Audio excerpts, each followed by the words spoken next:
Assalamualaikum, welcome to Foodie with Binu channel. Hi friends, நம்ம இன்னைக்கு mushroom பிரியாணியும் chicken ஃப்ரையும் வந்து எப்படி பண்ணதுன்னு பார்க்கலாம். அதுக்கு முன்னாடி Foodie with Binu channel subscribe பண்ணி வச்சுக்கிடுங்க. லைக் பண்ணுங்க, கமெண்ட் பண்ணுங்க, ஷேர் பண்ணுங்க ஃப்ரெண்ட்ஸ். இண்டக்ஷன் ஆன் பண்ணி நம்ம ஒரு அகலமான பாத்திரம் வச்சிடலாம்.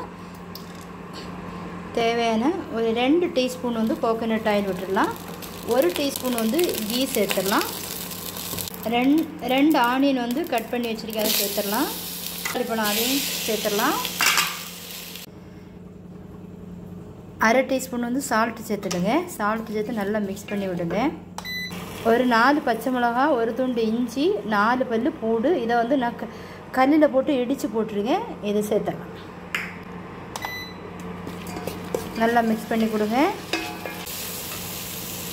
1/4 கிலோ வந்து காளான் வந்து கொஞ்சம் தடினமாக கட் பண்ணி வைங்க, சீக்கிரமாக அது வந்து வெந்துடும்.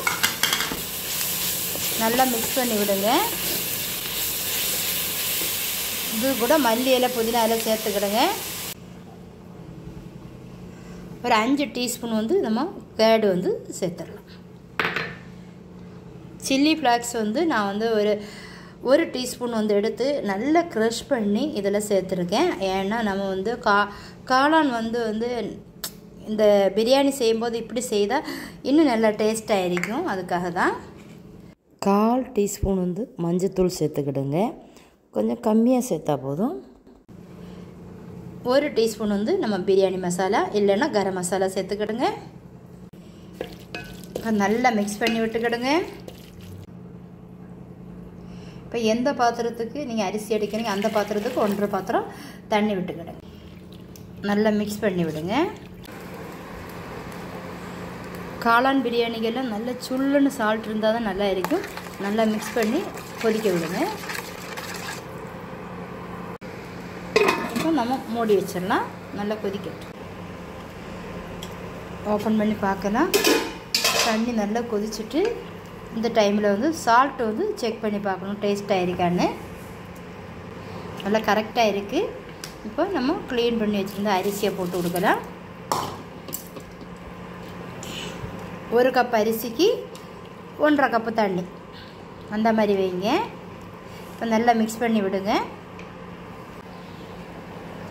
நல்லா ஹை ஃப்ளேமில் வச்சுக்கிடுங்க. இப்போ ஓப்பன் பண்ணி பார்க்கலாம். ரைஸ் வந்து நல்லா கொதிச்சுட்டு இருக்கு. அந்த ஸ்டேஜில் நம்ம என்ன பண்ணணும்னா லைட்டாக கிளறி விட்டுட்டு இப்போ லோ ஃப்ளேமில் வச்சு விட்றலாம்.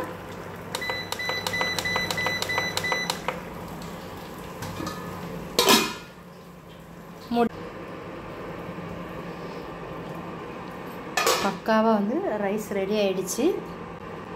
இப்போ வந்து லைட்டாக வந்து நம்ம கிளறி விட்டுடலாம். கிளறி ஒருக்காவோட தம் போட்டு மூடி வச்சிடலாம். இப்போ மல்லியில் தூவிட்டு நம்ம சைடு ஸ்டாக வந்து சிக்கன் ஃப்ரை பண்ண போகிறோம். ஒரு 10-15 வரமிளகாய் எடுத்துக்கிடுங்க. 1 டீஸ்பூன் வந்து சோம்பு, 1/2 டீஸ்பூன் வந்து மிளகு சேர்த்துக்கிடுங்க. இதில் வந்து ஒரு 10 பல்லு பூண்டு சேர்த்துக்கிடுங்க. ஒரு 2-3 துண்டு இஞ்சி சேர்த்துக்கிடுங்க. அப்புறம் 1/2 டீஸ்பூன் வந்து கரம் மசாலா சேர்த்துக்கிடுங்க. 1/4 டீஸ்பூன் மஞ்சத்தூள், ஒரு 10 சின்ன வெங்காயம் இல்லைன்னா ஒரு ஆனியன் சேர்த்துக்கிடுங்க. 2 ஏலக்காய் சேர்த்துக்கிடுங்க.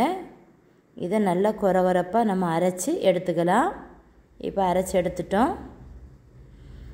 இப்போது நான் ஒரு 5 பீஸு பெரிய சிக்கன் வந்து எடுத்து வச்சுருக்கேன். இந்த மசாலாயை வந்து நம்ம இதில் தேய்ச்சிடலாம். இதில் வந்து காஷ்மீர் சில்லி இருந்துன்னா 1/2 டீஸ்பூன் கூட சேர்த்துக்கிடுங்க. நான் அது சேர்க்கலை. ஒரு பாதி லெமன் ஜூஸ், 2 டீஸ்பூன் வந்து கோகனட் ஆயில். இப்போ வந்து ஒரு 3 டீஸ்பூன் வந்து மைதா மாவு எடுத்து வச்சுருக்கேன். அதையும் இதில் சேர்த்துடுங்க.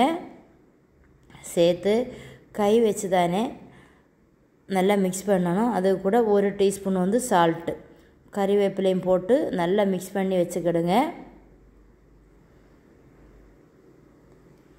மிக்ஸ் பண்ணதை நம்ம இப்போ வந்து 1 மணிக்கூர் கழிஞ்சு நம்ம எடுத்துடலாம். இப்போ வந்து மூடி வச்சிடலாம். கரெக்டாக 1 மணிக்கூர் கழிஞ்சதுக்கப்புறம் தான் எடுக்கணும். அப்போ தான் நல்லா ஜூஸியாக இருக்கும் சிக்கன். இப்போ வந்து 1 மணிக்கூர் கழிஞ்சப்புறம் எடுத்திருக்கேன்.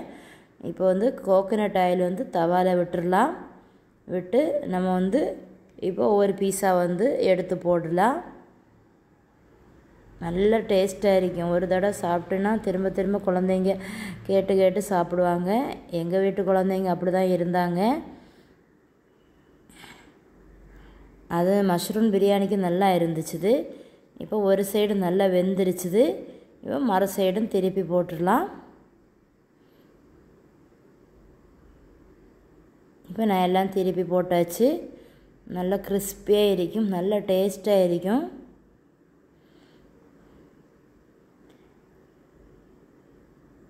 இப்போ கறிவேப்பிலை போட்டு கொடுத்துடலாம். ஆனால் சிக்கன் 1 மணிக்கூராக நான் வச்சுருந்ததுனால நல்லா ஜூஸியாக இருந்தனால நம்ம அடுப்பில் போடும்போதும் நல்ல டேஸ்ட்டாகவும் சீக்கிரம் வந்து நல்லா குக் ஆச்சுது. இப்போ வந்து நம்ம ஃப்ரை பண்ண சிக்கன் எல்லாம் எடுத்துட்டோம். கண்டிப்பாக வந்து நீங்கள் ட்ரை பண்ணி பாருங்கள். மறக்காமல் ஃபுட்டி வித் பினு சேனலை சப்ஸ்கிரைப் பண்ணி வச்சுக்கிடுங்க. லைக் பண்ணுங்கள், கமெண்ட் பண்ணுங்கள், ஷேர் பண்ணுங்கள். தேங்க்யூ ஃபார் வாட்சிங் ஃப்ரெண்ட்ஸ்.